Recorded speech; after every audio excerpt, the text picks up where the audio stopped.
In this video, I will show you how to create new location on Instagram. As we know that Instagram is owned by Facebook and all the locations in Instagram are stored in Facebook.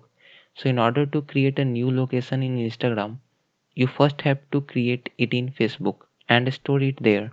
So before adding the location in Facebook, I would like to show you that the location that I want to add doesn't exist on Instagram. For this, I have opened my Instagram app and searching the location that I want to add. So here you can see that the location doesn't exist.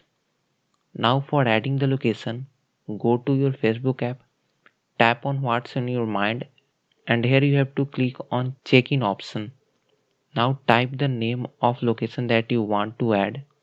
As you can see, Facebook can't find this location. So it is asking me, would you like to add this location?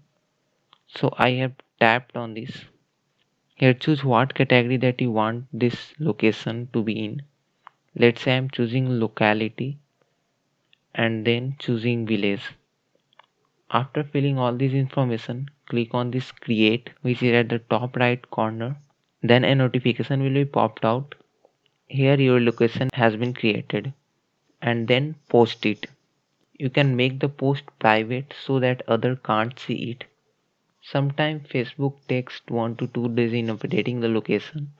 So when the location will be updated by Facebook, you can find it on Instagram also. That's pretty much how you can create new location on Instagram. Hope you find this video helpful. I would appreciate if you like this video. See you next time.